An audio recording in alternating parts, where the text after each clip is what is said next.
মুহাম্মদ সাল্লাল্লাহু আল্লাহ বললেন না না উল্টা পাল্টা আবদার করো না, ওই নবুয়ত দিয়ে দেয়া হয়েছে।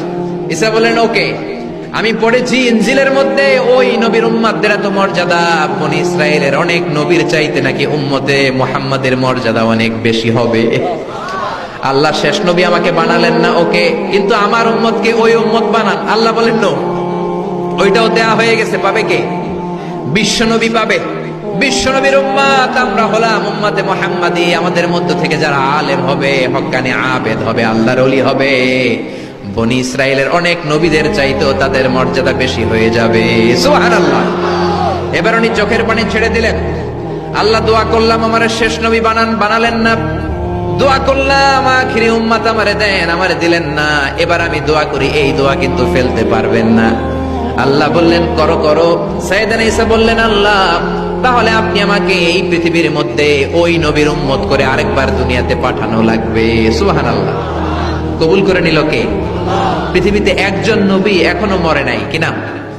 ঈসা আলাইহিস সালাম। উনি আসবেন ইমাম মাহদির 7 বছর যখন হবে, তার গভর্নিং 7 বছর চলে যাওয়ার পরে আসবেন। ঈসা আলাইহিস সালাম যখন আসবেন, এসে দাজ্জালকে, অ্যান্টি ক্রাইস্টকে নিজ হাতে হত্যা করবেন। চিল্লায় বলেন ঠিক কিনা? এটা ছিল ঈসা নবীর দোয়া। এবার বিশ্বনবী কোন দোয়া করেছেন জানার দরকার আছে না নাই? বিশ্বনবী বলেন লিকুল্লি নাবিয়িন দাওয়াতুন মুস্তাজাবা। প্রত্যেক নবীর জন্য একটা করে দাওয়া মুস্তাজাবা আছে। আলেম যারা আছেন তারা বুঝবেন, দাওয়া মুস্তাজাবা মানে এমন দোয়া যেটা কবুল হয়ে যায়। দোয়া করলেই, কথা বলেন, দোয়া করলেই কবুল। এরকম দোয়া রব্বুল আলামিন সব নবীকে একটা একটা করে দিয়েছেন। ওই দোয়াটা করলেই সেকেন্ডের মধ্যেই কবুল করে দেয় কে? সব নবী ওই দোয়া দুনিয়াতেই করে ফেলেছেন।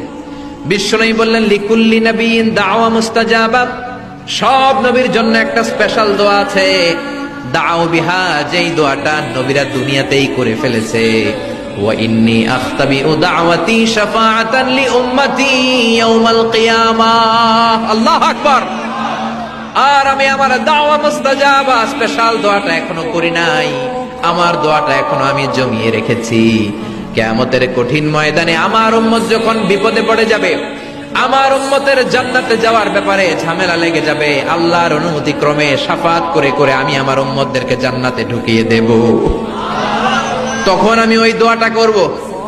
বিশ্বনবী সিজদায় পড়ে থাকবেন কিয়ামতের ময়দানে। সব নবীরাও বলবে ইয়া নাফসি ইয়া নাফসি।